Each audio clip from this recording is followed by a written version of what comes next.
Johan Darsono hampir semua barang buktinya itu, barang rampasan negara itu ada hak tanggungannya. Seritek misalkan, kemungkinan itu banyak aset-aset yang diagunkan. Tadi yang gedung di Tamrin itu sekarang belum bisa, karena memang ada gugatan dari BPK juga hak tanggungan. Semangat 371 itu adalah mengembalikan kerugian negara sama uang pengganti. Biasanya putusan dalam uang pengganti itu ada subsidiarnya. Kalau nggak bayar atau tidak ditelusuri nggak ketemu, maka melaksanakan subsidiar pidananya. Nah, kalau sampai selesai tidak terlelang, kemudian terpidana melaksanakan subsidiarnya, barang itu kembali, negara nggak dapat apa-apa.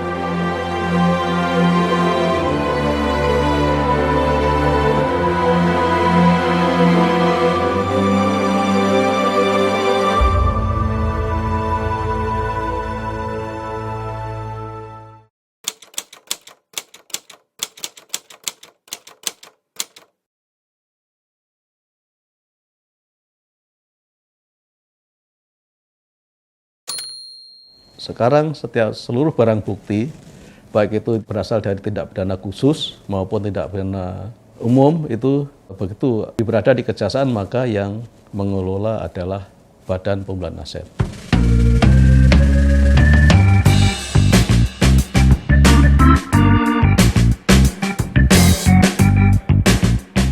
Sebelum adanya Badan Pemulihan Aset itu sudah ada suatu organisasi di kejaksaan, yaitu yang melaksanakan tentang penyelesaian aset, yaitu Pusat Pemulihan Aset.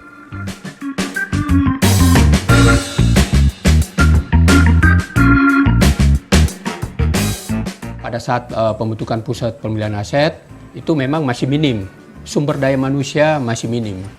Itu jumlah praktisi pemulihan aset pada saat itu tidak mencapai 30 orang, kurang lebih 25 pada saat itu.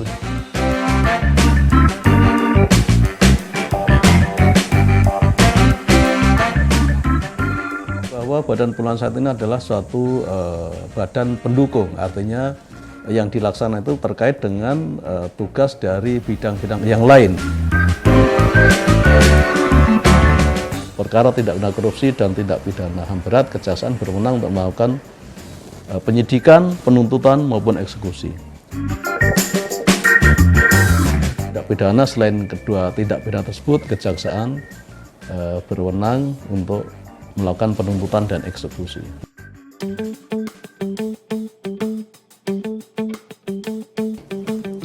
Di Badan Pemulihan Aset itu terdapat secara struktur organisasi, kita ada Sekretaris Badan Pemulihan Aset. Tentu itu tugasnya adalah tugas-tugas umum dan kerumah tanggaan, termasuk keuangan. Secara teknis, Badan Pemulihan Aset itu memiliki 2 jabatan di pusat. Yang pertama itu Pusat Manajemen dan Penelusuran, kemudian Pusat Penyelesaian aset sendiri.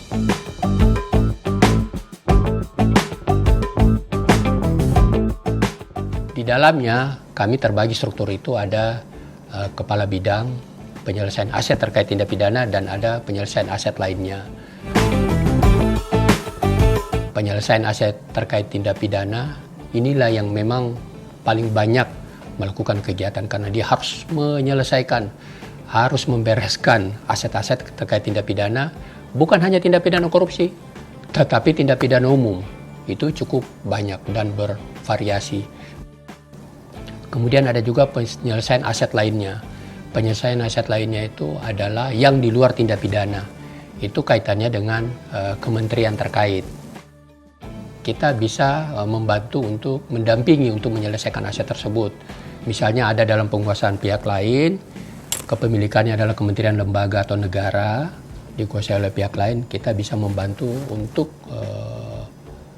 merampungkan, menyelesaikan dan memastikan untuk aset tersebut bisa dikuasai kembali oleh kementerian lembaga terkait. Jadi itu kerjasama itu banyak kita lakukan, baik dari Pertamina, baik dari PT Pos, dari perbankan, dan masih banyak lagi kementerian lembaga yang kita bantu. Kita sudah punya perpanjangan tangan di 393 kejaksaan negeri, 34 4 kejaksaan tinggi dan cabang kejaksaan negeri. Karena sudah ada Perpres, sudah ada peraturan Jaksa Agung mengatur ortaker, sehingga asisten pemulihan aset yang ada di daerah, kasih pemulihan aset yang ada di daerah, kemudian kasubsi pemulihan aset yang ada juga di daerah, baik di Kejati, Kejari, dan Capjari, itu bisa melaksanakan tugas secara efektif.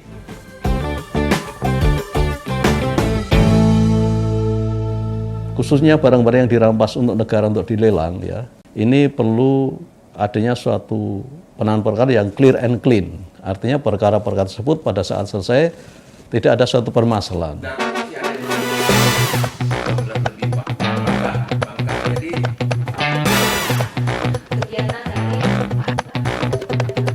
Tentu saja meminta kepada para penyidik itu pada saat melakukan penyitaan, khususnya barang-barang yang bernilai tinggi, ini harus clear and clear. Artinya seperti tanah misalkan, harus disita bukan hanya tanah dan bangunannya, tetapi juga mungkin surat-surat yang terkait. Selain itu juga harus dilihat apakah barang-barang itu 100% milik tersangka misalkan. Karena banyak barang rampasan negara saat ini setelah akan dilelang ada permasalahan karena ternyata barang bukti tersebut ada hak tanggungannya. Atau mungkin barang itu dirampas dari PT, ternyata PT ini kan bentuknya saham, sehingga PT ini kemungkinan dimiliki bukan hanya satu orang tetapi beberapa orang. Nah, beberapa orang itu ada mungkin yang tadi tersangka, terdakwa, terpidana, tapi lainnya tidak. Oleh karena itu, tetapi milik orang yang tidak tersangkut ini pun juga karena tidak diketahui maka dirampas untuk negara.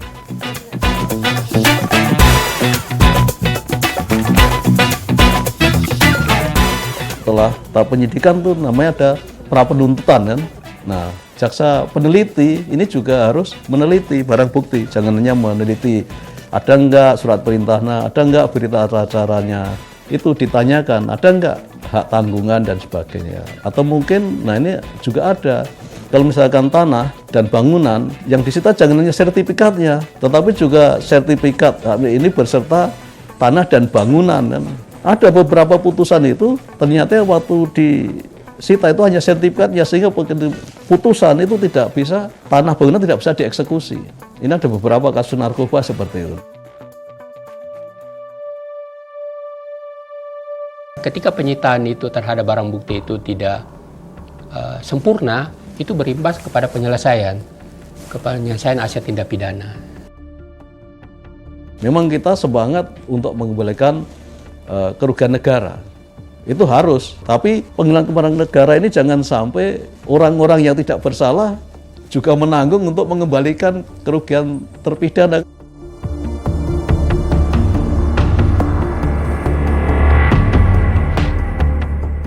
Rampasan negara yang ke BPA ini adalah clear and clean, kita juga mudah menjualnya.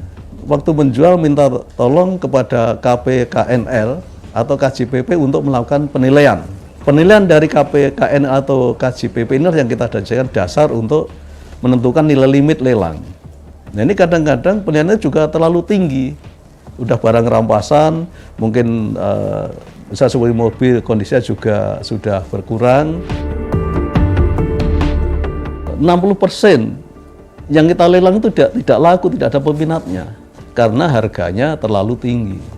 Kami bisa maklumi kalau terlalu rendah nanti dikira kong kaling kong.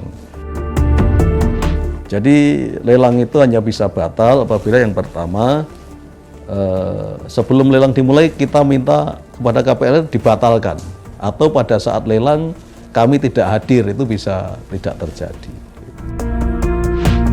Sebenarnya untuk barang-barang yang bernilai ekonomis tinggi atau mudah rusak itu bisa dilakukan lelang pada saat masih proses penyitaan atau penuntutan, yaitu berdasarkan pasal 45 KUHP.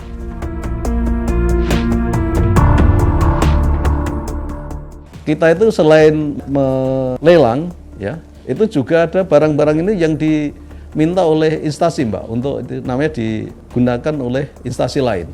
Seperti kemarin, ya, kita sudah misalkan menyerahkan beberapa apartemen di Kuningan itu ke rumah dinas Kementerian Menpan RB. Ada kapal kita digunakan untuk Unhas, untuk pendidikan, kemudian juga ada kapal diminta oleh Kementerian KKP, ya seperti itu. Ada beberapa. Untuk kejaksaan sendiri di tanah di daerah Jakarta Selatan 2,4 hektar hasil rampas negara dari Indosat itu untuk nanti mudah-mudahan untuk bikin rubasan dan kantor BPA mungkin situ.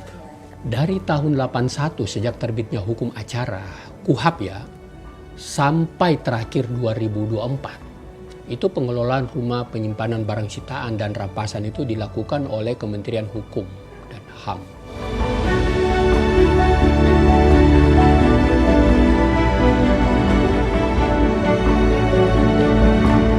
Tahap pertama, rubasan di 5 wilayah Jakarta. Berdasarkan amanah Perpres itu bulan November 2025 sudah harus rampung penyerahan pengelolaan benda sitaan dan rampasan. Sudah rampung juga masalah pengalihan SDM-nya, rampung juga masalah pengalihan aset dan perlengkapan, termasuk teknologinya, teknologi data itu sendiri. 8,5 triliun ya ini untuk pemulihan aset, menyelamatkan dan pemulihan aset ya. Kemudian juga PNBP-nya 7 triliun ya, 7 triliun. Seluruh staf di BPA maupun yang ada di Kejari maupun Kejati ya harus kerja secara akuntabel dan transparan.